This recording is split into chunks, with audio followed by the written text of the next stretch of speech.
Salut. Déjà, promis, je vais pas vous crier dessus. C'est bon? Quand j'ai eu cette idée de vidéo, je me suis dit trop bizarre parce que ça me ressemble pas du tout. Et après, j'ai compris pourquoi. En fait, le but de ces vidéos-là, à la base, c'est quand même de s'exposer. Ça te rend quand même vachement vulnérable. Alors que culturellement, depuis tout petit, on nous dit de travailler en silence, de pas s'exposer publiquement, de pas parler de ses projets. Mais en vrai, je comprends. Je pense qu'il y a un petit peu une forme de pudeur. Et même lorsque tu réussis à atteindre tes objectifs, ben, il faut célébrer tout doucement, voire pas du tout. C'est trop bizarre. Et du coup, je me suis demandé, qu'est-ce que tu vas faire là? Tu vas partager avec l'internet francophone tes objectifs?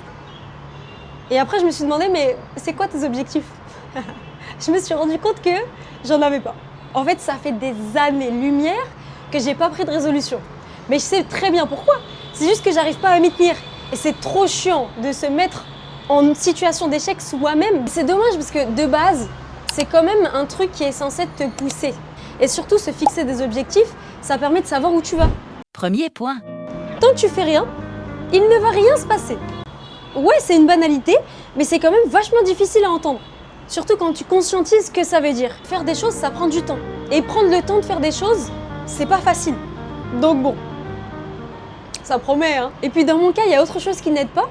C'est qu'au global, je me fixe pas trop d'objectifs. Et quand je me fixe des objectifs, ils sont plutôt court terme. Oui, il m'arrive encore de programmer le micro-ondes sur 30 secondes et courir chercher un truc dans ma chambre et revenir avant que ça sonne. Et si j'y arrive pas, c'est la catastrophe.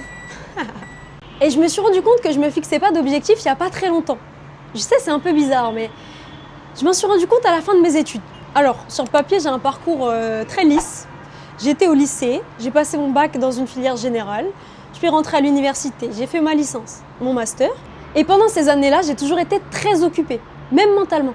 J'avais un tableau Velleda, c'était mon meilleur ami et mon pire ennemi à la fois. J'écrivais toute ma semaine. Je programmais mes journées minute par minute. Même pour prendre ma douche, je devais laisser un créneau horaire vide. Enfin, pas vide du coup, vu que j'écrivais vraiment douche. C'est horrible quand tu y penses. J'avais très peu de temps pour penser à moi et pour penser à ce que je voulais faire sur le long terme.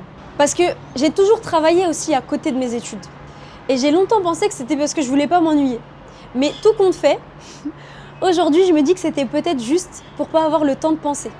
Parce que c'est trop dur de savoir ce que tu veux faire quand tu seras grand, alors que tu es déjà grand. Et je pense qu'on est beaucoup à passer par là, mais très peu en parlent. Je pense que même très peu le conscientisent. Parce qu'il faut s'asseoir et réfléchir pour trouver ça. Donc je l'ai fait pour vous. Voilà, on va sauter tous ensemble. Pendant des années, tout est banalisé. Même ton emploi du temps. T'es pas du tout libre de tes journées. Sauf qu'un jour, plus rien. Tout s'arrête. Et tu te retrouves toi avec toi-même. T'es perdu, tu sais pas si tu dois prendre un CDI, si tu dois poursuivre tes rêves, pourchasser tes rêves, si tu dois voyager. Tu sais pas en fait. Moi, je suis sûre qu'il y a énormément de gens qui voyagent juste parce que ça prend ton esprit pendant 3 semaines et après t'en parles pendant 1 mois et après tu programmes ton voyage d'après, tu veux juste recommencer et jamais que ça s'arrête parce que tu sais pas ce que tu veux faire de ta vie, tu sais pas ce que tu dois faire. C'est dur, hein? C'est hyper deep là, d'un coup. À l'époque, je gagnais un peu d'argent et je savais même pas quoi en faire. Ceux qui me connaissent savent que je suis pas la première à courir dans les magasins pour m'acheter des nouveaux vêtements. Parce que je porte littéralement les mêmes depuis 2017. Et je dirais que je suis pas quelqu'un de passionné. Je pense que je suis plutôt obsessionnelle. C'est un autodiagnostic. Vraiment, ça sort de ma tête à l'instant. Mais j'ai remarqué que lorsque quelque chose m'intéresse, ça m'intéresse beaucoup. Et puis après, je passe à autre chose, quoi. Ce qui fait que j'ai plein de connaissances sur plein de sujets. Et du coup, je suis moyenne sur plein de sujets. Parce que, à une époque, j'étais experte. Mais, avec le temps, t'oublies, quoi. Il y a autre chose que j'ai réalisé ces dernières années, et c'est un peu étrange à dire. Je crois que je suis devenue timide. Ouais, je sais, ça se voit pas. Je suis là, posée en train de parler à ma caméra, mais je sens que je me suis un peu éteinte. Je suis plus comme avant. Je réfléchis beaucoup avant de faire les choses, avant de parler. J'ose beaucoup moins, autant sur internet que dans ma vie perso. Et j'aime pas trop en fait. Je sais pas trop quand est-ce que c'est arrivé. J'ai pas réussi à identifier. Peut-être que c'est l'âge, hein. Peut-être que c'est l'école, peut-être que c'est le travail. Je sais pas. Et c'est ok. Et c'est drôle parce que justement cette vidéo, elle me met un peu mal à l'aise. parler de ses objectifs, de son ressenti, parler de soi, comme ça, bah ça me donne l'impression de beaucoup trop m'exposer. Let's go! Qu'est-ce que c'est fun! Il est temps de tester des nouvelles choses et j'ai décidé d'aborder la vie différemment. Et je crois que c'est révolutionnaire. Je propose de choisir des résolutions qui dépendent exclusivement de vous. Parce que ce qu'on fait de base, c'est de se fixer des objectifs. Mais la plupart du temps, c'est pas des objectifs qu'on contrôle. Le résultat dépend jamais que de nous. Alors, j'ai décidé de changer d'approche. Et si, au lieu de se fixer des objectifs basés sur une arrivée, on se fixait des objectifs basés sur un chemin? Moi, j'aime bien cette idée. Je m'explique avec un exemple concret.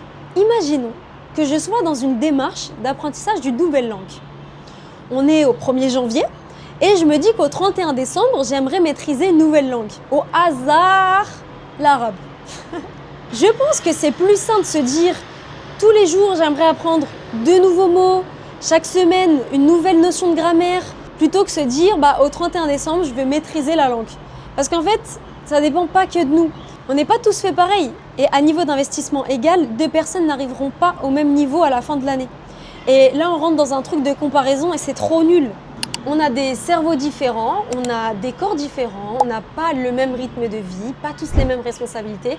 Donc, on ne peut pas arriver à faire la même chose que quelqu'un d'autre à la fin de l'année. C'est QFD. C'est la meuf qui veut que montrer qu'elle a fait des études scientifiques. Autre exemple encore plus parlant, quelqu'un qui veut perdre du poids. Il se dit à la fin de l'année, je veux faire moins 30 kilos. C'est bien beau. Je pense que c'est plus efficace de se fixer des rendez-vous de sport réguliers. Par exemple, je me dis tous les jours, je fais 10 minutes. J'allais dire 5, mais bon, tout le monde a 10 minutes dans la journée. Quoique tout le monde a 5 minutes dans la journée aussi, mais ça dépend. Bref, ça dépend de ton état physique. Faut commencer quelque part, tu vois. Mais commencer avec des objectifs qui sont faciles, qui vous paraissent simples et accessibles à caler dans la journée. Parce que ça sera toujours mieux de faire 5 minutes de montée de genoux, un truc genre hyper simple, 5 minutes de montée de genoux par jour, plutôt que rien. Tout le monde a 5 minutes, tu vois. C'est juste une question de volonté. Et là encore, c'est mieux de se fixer des objectifs qui soient petits et les augmenter petit à petit, plutôt qu'un grand truc à la fin de l'année, parler une langue. Ok, genre, comment je fais, ma belle? Et en faisant ça, il y a quelque chose qui se passe. La comparaison disparaît et la culpabilité aussi. À la fin de la journée, il n'y a qu'une chose qui reste. C'est toi avec toi-même. Est-ce que j'ai fait ma part pour aujourd'hui? Et ça permet de travailler sa discipline et sa rigueur. Même si on avance chacun à notre rythme, il y a toujours un truc qui nous emmènera loin, chacun dans son individualité, c'est la constance. Et elle t'emmènera là où tu devais être. Arrête de gaspiller ta vie. Waouh, j'ai l'impression d'être Thibaut InShape. Lève-toi maintenant, tout de suite. T'es triste? Arrête. La constance, c'est aussi le plus difficile. Je vous l'accorde. Parce que commencer, bizarrement, c'est la partie la plus facile du processus. Continuer, par contre, quand l'enthousiasme du début est tombé, quand tu n'as pas de récompense immédiate, continuer quand personne regarde, Brother, what's that? Il est là le défi. Et moi, j'ai très souvent la flemme. La flemme de tout. Et je suis tombée sur la vidéo récemment d'un type sur TikTok qui raconte comment il a réussi à s'en sortir. Il a réussi à arrêter de procrastiner. Et en fait, il n'y a pas de secret. Ce qu'il dit, c'est qu'il faut faire les choses. En gros, ce qu'il faut comprendre déjà, c'est que si tu procrastines, c'est parce que tu as une zone de ton cerveau qui est plus petite que la moyenne. Cette zone-là, elle s'appelle l'AMCC, pour Anterior Mid-Singular Cortex. En fait, c'est la zone de ton cerveau qui est responsable de l'aide à la décision, etc. Tout ça.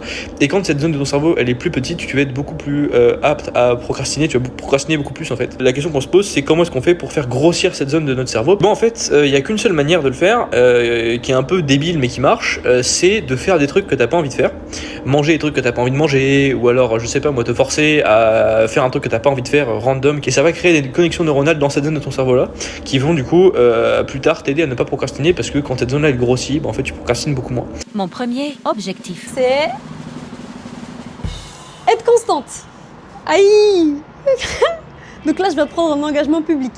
C'est exactement ce que j'ai dit en intro. Je viens de le faire, genre. Pitié.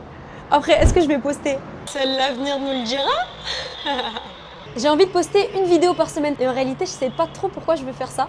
Mais je crois que je veux faire ça justement pour tenir mon engagement envers moi-même.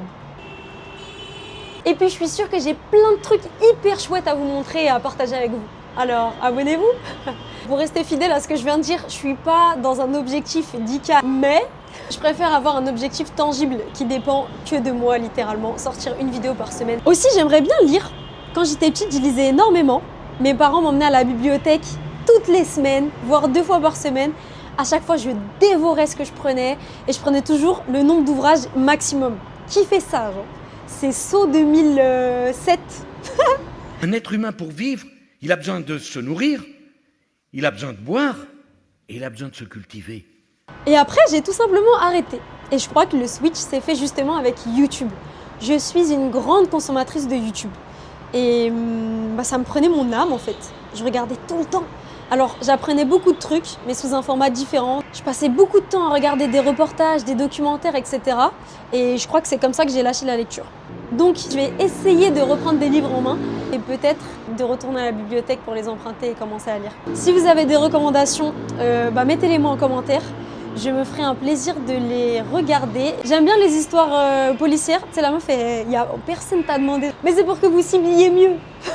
J'aime bien les trucs inspirés de faits réels. Les enquêtes genre reportages, tu vois. Et les enquêtes policières. Et dans le cas où j'accroche pas à la lecture, même si je suis sûre que vos recommandations seront exceptionnelles, je verrai pas ça comme un échec, c'est pas grave. Je suis persuadée que lire, ça rend pas quelqu'un meilleur. Je suis sûre que tu peux être hyper instruit, très bon orateur, sans jamais ouvrir un livre de ta vie. Parce qu'il y a plein d'autres trucs aujourd'hui qui permettent de t'instruire. Et notamment YouTube, c'est une plateforme de fou. Après, peut-être que si tu n'as jamais ouvert de livre dans ta vie, ça peut être un frein. D'ailleurs, ça me fait penser à un truc. Il faut que j'arrête lorsque je parle. Et ça, vraiment, c'est un objectif. Lorsque je parle, j'aimerais arrêter de donner le pronom du nom que je viens de dire. Par exemple, l'eau, elle est fraîche. En fait, l'eau et elle, c'est pas nécessaire. En fait, c'est soit elle est fraîche, soit l'eau est fraîche. Et ça, c'est un truc que j'ai remarqué, qui s'est démocratisé. Tout le monde parle comme ça. Et c'est une faute, genre, ça alourdit ton discours. Sujet, verbe, complément. Pas besoin de sujet, verbe, complément. C'est quoi ça? Et je suis sûre, je peux mettre ma main à couper, que vous parlez comme ça. Vous ferez attention maintenant et écoutez vos proches parler, vous verrez qu'eux aussi parlent comme ça. Ça, c'est démocratisé, je pense, avec TikTok. Il faut vraiment que je bois plus d'eau. Avant de venir en Égypte, quand j'étais au travail, d'ailleurs, j'apprends le retour. Quand j'étais là-bas, je buvais de l'eau parce que j'avais ma petite routine, en fait. Le matin, je me faisais ma petite tisane et puis je la buvais, je la sirotais le long de la matinée. Ensuite, à table, je bois parce que du coup, j'allais manger à la cantine. Cantine qui était incroyable. Pour ceux qui me suivent sur Instagram. Et en revenant de mon déjeuner, je me remplissais ma tasse d'eau et je me faisais des pièges, en fait, des get happens, parce que j'étais obligée de la finir avant de quitter le bureau, parce qu'il était hors de question pour moi d'aller avec ma tasse pleine jusqu'aux toilettes pour la vider dans l'évier. Donc je la buvais en général cul sec avant de partir. Je lavais ma tasse, pas comme tous mes collègues là. En tout cas, et après voilà, du coup dans ma journée, je buvais mon eau. Là, depuis que je suis en Égypte, il fait hyper chaud. Et je bois pas d'eau. C'est pas bien, genre. C'est terrible, mais ça fait peut-être 3 ans, j'ai pas longtemps. Ça fait peut-être 3 ans que j'ai pas réussi à faire de sport de manière routinière. À l'époque, justement, où ma vie était dravée par le Velleda blanc, là, j'arrivais à me mettre des séances de sport dans la semaine. Et j'allais au sport avec l'université. Avant, quand j'étais au lycée, je faisais beaucoup de sport. Je faisais du triathlon. J'avais 12 heures d'entraînement par semaine. Ça faisait vraiment partie de mon quotidien. Et après, quand je suis rentrée en études supérieures, là, ça s'est un petit peu allégé et de plus en plus jusqu'à aujourd'hui, rien du tout. Avec l'école, le travail, c'était difficile de concilier tout ça, même si je suis la première à dire que c'est une question de volonté. Après, j'habitais loin de l'école, j'habitais loin de mon travail, donc le temps de trajet, ça me bouffait ma journée. Et quand tu rentres, t'es juste fatigué, t'as pas envie de ressortir. Et je pense que mon frein à faire du sport, c'est justement quitter mon domicile. Du coup, je vais m'appliquer ce que je viens de vous dire, c'est-à-dire faire minimum 10 minutes de sport par jour, peu importe en quoi consiste ce sport. Si c'est pour faire des montées de genoux, je vais faire, de la corde à sauter, je vais faire, des burpees, je vais faire. En fait, j'ai un corps mobile, donc il faut que je m'en serve et il faut surtout que je l'entretienne. Et je me dis que faire 5 minutes de quelque chose, ça sera toujours mieux que rien. 365 x 5 divisé par 60, ça nous fait 30. Donc en vrai, ça fait pas beaucoup. Ça fait 30 heures de sport dans l'année, c'est vraiment léger, mais 30, aux dernières nouvelles, c'est supérieur à 0. Donc bon, Et si vous êtes dans le même état d'esprit que moi, un peu fatigué, perdu, mais quand même avec l'envie d'avancer, peut-être que tout ça, ça peut être une piste pour vous. Et s'il y a une seule chose à retenir, c'est que la régularité bat toujours la perfection. On verra bien où tout ça nous mène. Et si tu veux suivre l'aventure à mes côtés, abonne-toi. Ciao, ciao! Je peux pas, en fait, les gens qui arrivent à faire leur autopromotion en mode de ouais, mettez like et tout, en premier degré, j'arrive pas. Ça me gêne trop, genre.